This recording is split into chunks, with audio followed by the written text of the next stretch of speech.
Começa agora pela TV Novo Tempo mais um programa Evidências, na busca de fatos que comprovem a veracidade histórica da Bíblia Sagrada. Você sabe, a nossa equipe do Evidências está aqui em Israel, em Jerusalém, mostrando desde a Terra Santa episódios relacionados à Bíblia. E no programa de hoje, vamos falar um pouco sobre o Israel moderno, a história moderna de Israel. E aqui de Jerusalém, vou mostrar para vocês alguns pontos interessantes. Nós tivemos 2 feriados aqui que nós gravamos e vamos apresentar para vocês nesse momento. O feriado do Memorial Day, onde eles relembram todas as vítimas do Holocausto nazista da Segunda Guerra Mundial. Você sabe, foram mais de 6 milhões de judeus mortos. Nós também fomos com a nossa equipe até o cemitério do Monte Herzl, onde nós pudemos ver ali o choro, o lamento, o luto daqueles que estão relembrando também, num outro feriado, o momento em que muitos deram a sua vida pela independência desse país. Desta vez eu estou falando de mais de 24 mil pessoas que morreram defendendo Israel ou como vítimas de atentados terroristas. Portanto, temos muita coisa para dizer para você. Não sai daí porque Evidências está só começando.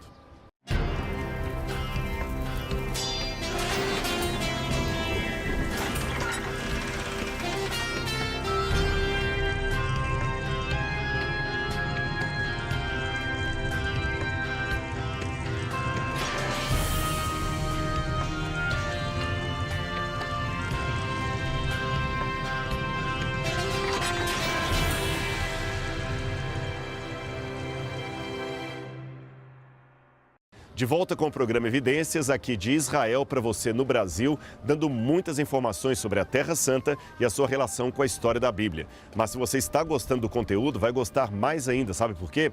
Eu quero dar um presente para você e sua família, o Guia de Estudos Evidências, que pode chegar gratuitamente em sua casa em qualquer lugar do Brasil. Para solicitar é simples, você pode ligar para a gente, 0 Operadora 12 21 27 3121 ou mandar uma mensagem pelo WhatsApp que aparece aí no seu vídeo. Você também pode acionar o QR Code que aparece aí ou entrar na página biblia.com.br. Nós aguardamos a sua mensagem e vamos mandar o Guia de Estudos para você.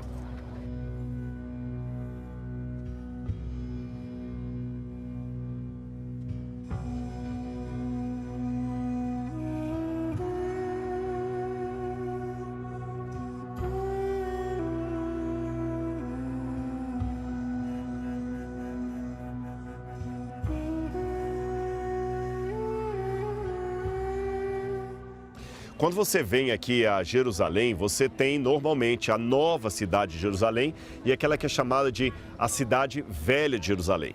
E muitas pessoas acabam vendo esses muros, na verdade eu estou agora dentro da cidade velha, e pensam que esses muros são os mesmos da época de Jesus. Em parte. Apenas talvez uns 10% do que nós vemos hoje dos muros coincidem com a muralha de Jerusalém da época de Jesus, uns 10%. 90% foram muralhas construídas posteriormente. A maior parte das muralhas que nós temos hoje, na chamada Cidade Velha, são muralhas do século XVI, atribuídas a Suleimã o Magnífico, que reergueu essas muralhas aqui em 1546 de nossa era, um pouquinho próximo da época em que o Brasil foi descoberto. Outra coisa que eu queria falar com vocês é que aqui nós temos um conglomerado de culturas e religiões morando dentro da cidade. Estou falando da Cidade Velha. Nós temos, a rigor, 4 grandes divisões da Cidade Velha, ou 4 bairros. Você tem o bairro armeno, que é de maioria cristã. Você tem o chamado bairro cristão. Você tem o setor árabe e o setor judeu, que é justamente o bairro onde eles têm ali uma maior quantidade de famílias judias. O estilo das casas, das ruas, vai mudando também de setor para setor. E já que eu falei de etnias e religiões, você nota algumas coisas curiosas aqui. Por exemplo, no bairro judeu, no Shabat, nada funciona. Você vê na praça mais mães andando com carrinhos e crianças, você tem uma sinagoga muito bonita ali, você tem os judeus mais vestidos com trajes judaicos e, mesmo sendo Shabat, no bairro muçulmano, tudo funciona normalmente. Bem em frente de onde eu estou, fica a chamada Porta de Damasco.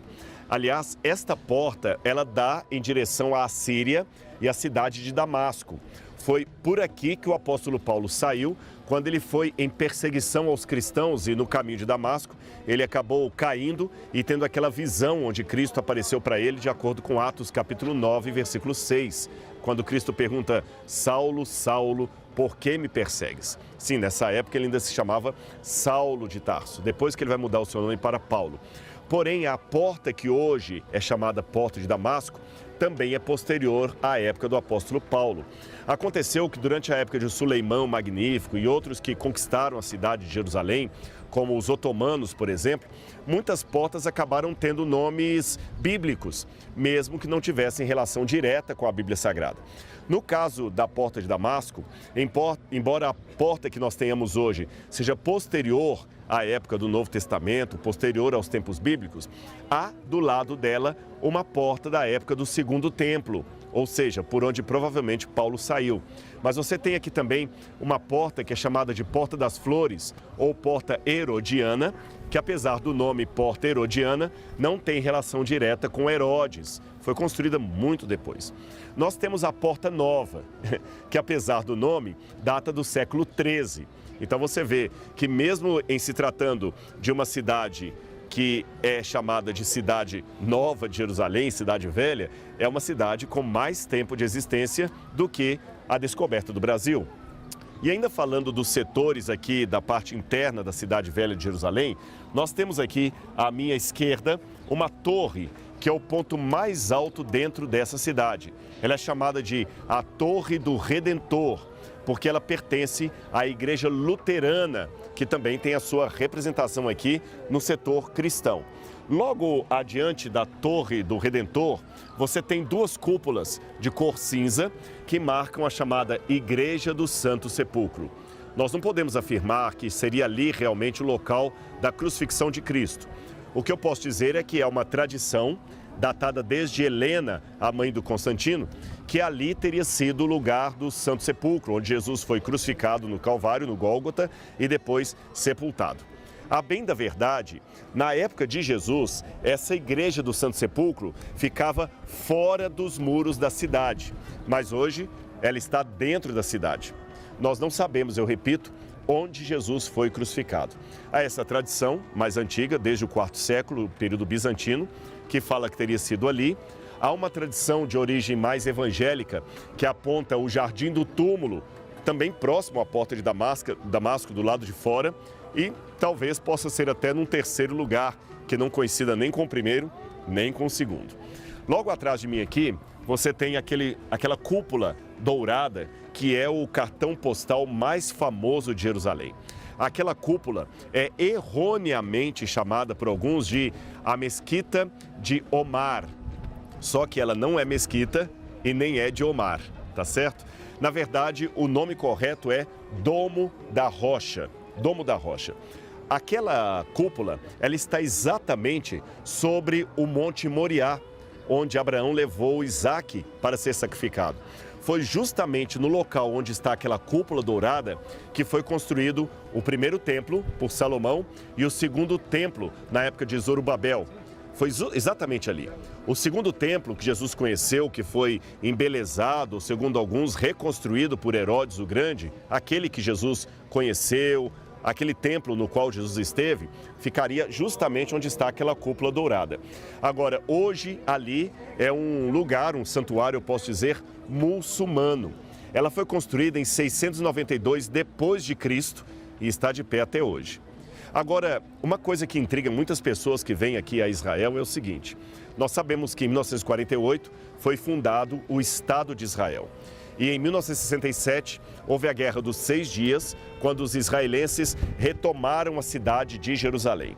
Ora, se Jerusalém é a capital de Israel, se Jerusalém está sob a administração dos israelenses, por que eles não reconstroem o templo?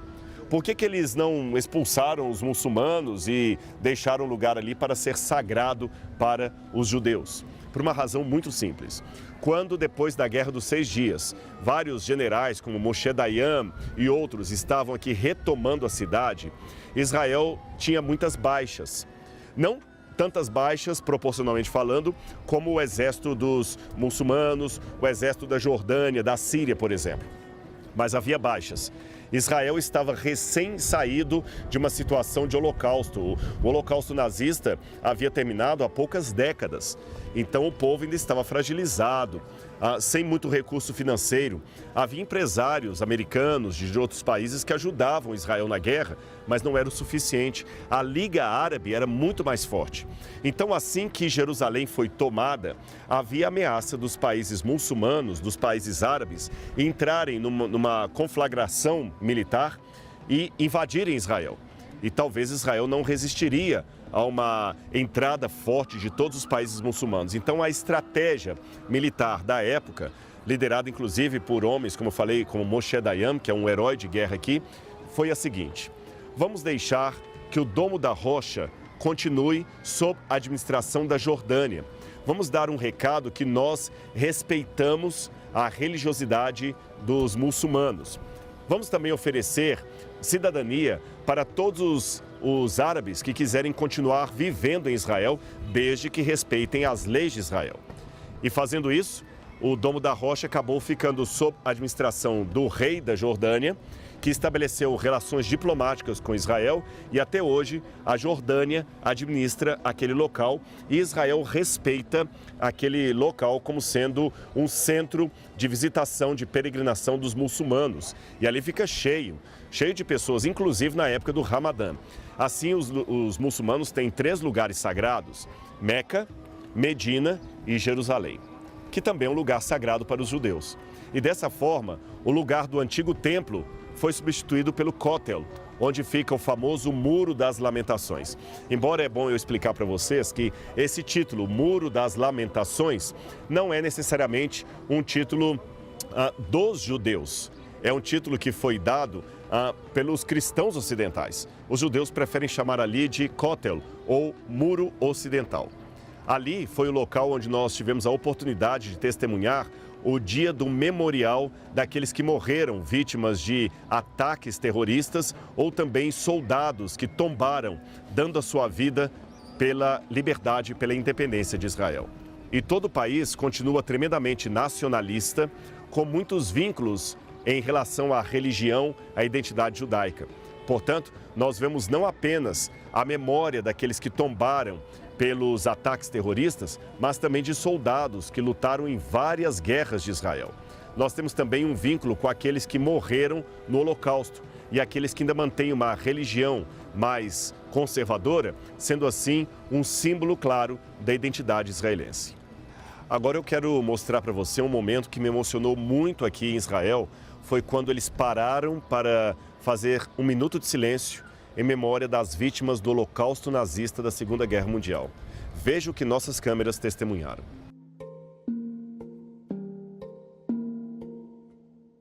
Esse é um momento histórico em Jerusalém. Em poucos segundos você vai ouvir uma sirene, e essa sirene relembra o povo de todos aqueles que morreram em guerras para proteger Israel e também como vítimas de atentados terroristas.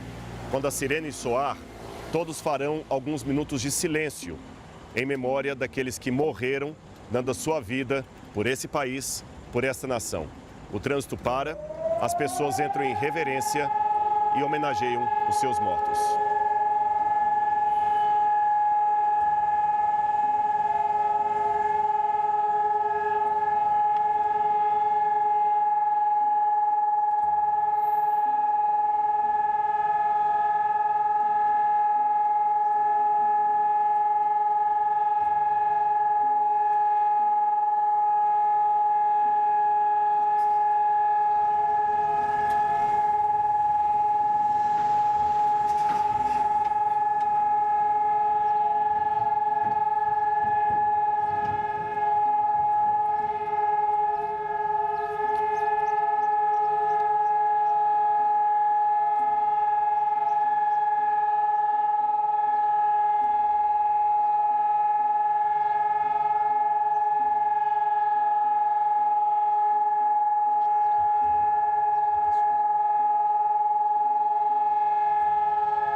E é assim que Israel relembra tudo o que aconteceu. Hoje nós temos os aviões, o exército, a força de um povo que ainda relembra suas raízes e sabe muito bem por que estão aqui.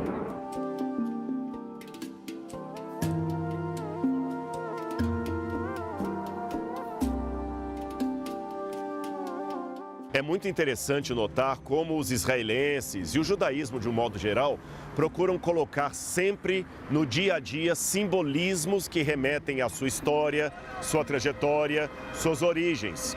Por exemplo, os aviões que você escutou passando no momento em que a sirene parou de tocar, eles formam uma esquadrilha incompleta. Por que ela está incompleta? É um simbolismo do luto. Aqueles aviões que estão faltando relembram aqueles que não estão mais entre nós. E olha como isso tem relação, apesar de ser um simbolismo secular, com as práticas religiosas, porque muitos judeus ortodoxos, mais religiosos, eles nunca completam a construção da sua casa, para simbolizar também a destruição do templo. Então a casa de judeus religiosos não é completada, em luto pela destruição do templo, e a esquadrilha de aviões também não está completa, em luto por aqueles que não estão mais entre nós. Como você vê, cada parte de Israel é, em outras palavras, um microcosmo da própria história do judaísmo.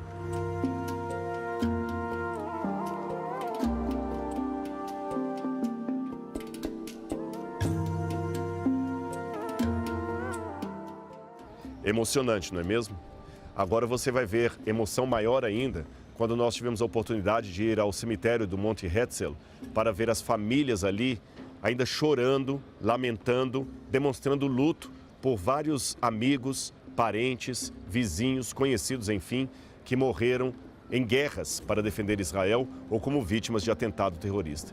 Veja o que nós podemos testemunhar.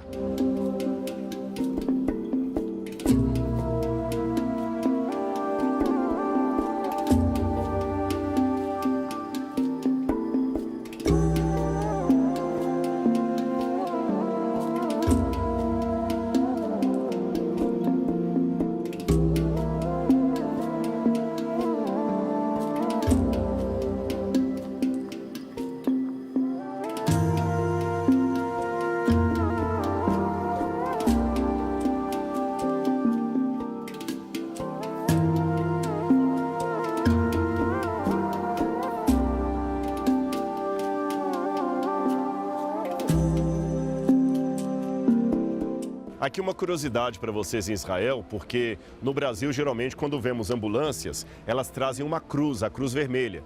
Porém, este é um símbolo de países que têm uma cultura cristã. Mas aqui em Israel, eles não usam uma cruz vermelha nas ambulâncias, e sim uma estrela vermelha, que lembra a estrela da bandeira de Israel, a Magen David, que eles falam a chamada Estrela de Davi. Embora, pela verdade dos fatos, Davi não teve nenhuma estrela simbolizando o seu reino ou o seu governo. Era, na verdade, um escudo de Davi que depois acabou se transformando na cultura, numa estrela, e foi adotado pelo Estado de Israel como sendo o símbolo do país, o símbolo da bandeira e também de todas as ambulâncias e do sistema de saúde do país.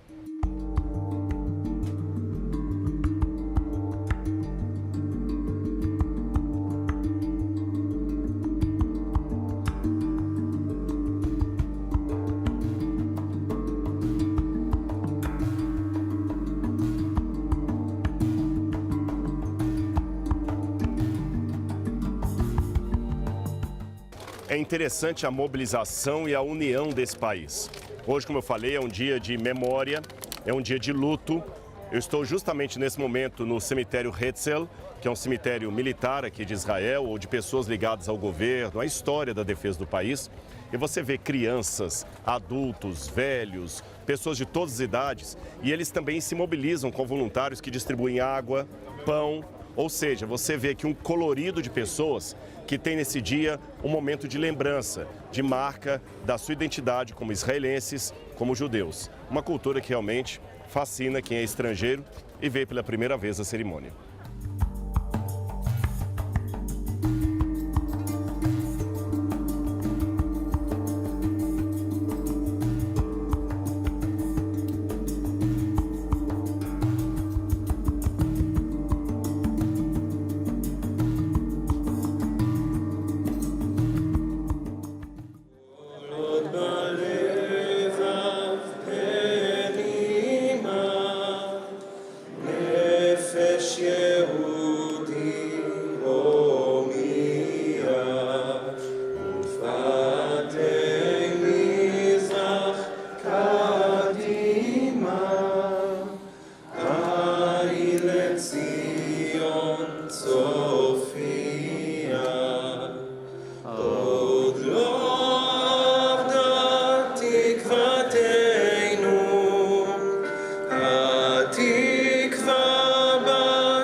מורכבות. הסעות לטדי, גן טכנולוגי וגן החיות התנ"כי, יש לחצות לצד... É um momento muito emocionante aqui. Eles acabaram de cantar o hino de Israel há pouco. Você vê muitas pessoas chorando, famílias, alguns já estão deixando agora. E o que chama atenção é que, se você vê, tem várias pessoas se abraçando. É um momento de muita consternação, lembrando os seus mortos. E já me chama a atenção que muitas pessoas ainda têm a prática tradicional de colocar pedras nos túmulos. Nós vamos ver ali na frente. Mas outros já estão começando a colocar flores, que é um costume mais ocidental, mas que está aos poucos chegando aqui também. Você já vê muitos túmulos com flores, mas você tem túmulos também com pedras. Por exemplo, aquele terceiro ali você tem flores, mas tem uma pedra lá no canto também sendo colocada, como um símbolo do sentimento que eles tinham pelo morto, um sentimento eterno. E flor é muito cara aqui em Israel porque tem poucas flores. E você vê também que algumas pessoas têm um adesivo aqui, vou mostrar algumas para vocês. Ela é chamada de Dam HaMaccabim, o sangue dos macabeus, porque na história do povo de Israel você tem o período dos macabeus, que eles lutaram pela independência de Israel. Então hoje os macabeus acabam sendo um símbolo de todos aqueles soldados que de alguma maneira deram a sua vida pela defesa desse país, pela independência desse país. É uma cena muito forte, eu confesso para vocês. Eu já vim várias vezes a Israel, mas é a primeira vez que eu participo dessa cerimônia. E eu confesso que a gente emociona, sabe? É muito forte. Vamos andando e vou mostrando mais coisas para vocês.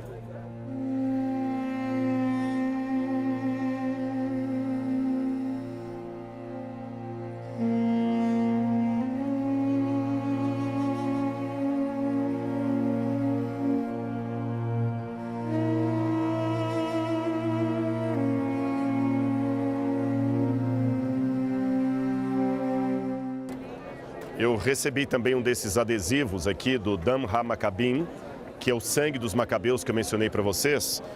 Eu também vou colocar aqui em sinal de respeito por todas as pessoas que estão aqui nesse momento relembrando os seus mortos em Israel.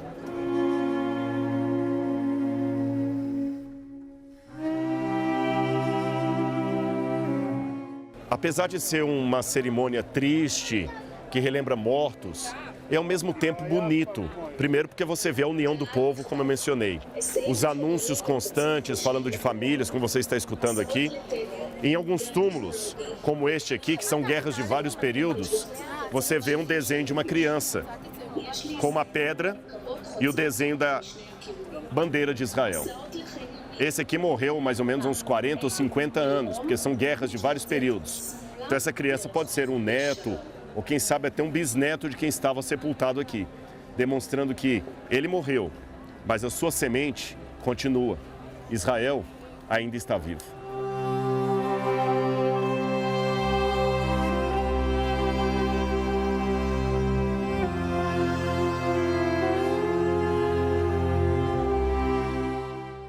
Eu tenho que confessar para vocês que eu estou saindo muito impressionado do cemitério aqui, desse cerimonial todo. E eu deixei de propósito para falar só agora de algo em relação a este símbolo que eu estou aqui, o Dam HaMaccabim. Na verdade, é o símbolo de uma flor, você está vendo? De uma rosa. E por quê? Havia a tradição de Israel que onde o sangue dos macabeus caía durante batalha, onde caísse um macabeu morto, nascia uma flor vermelha. Quem sabe parecida com uma rosa do Brasil ou alguma flor avermelhada.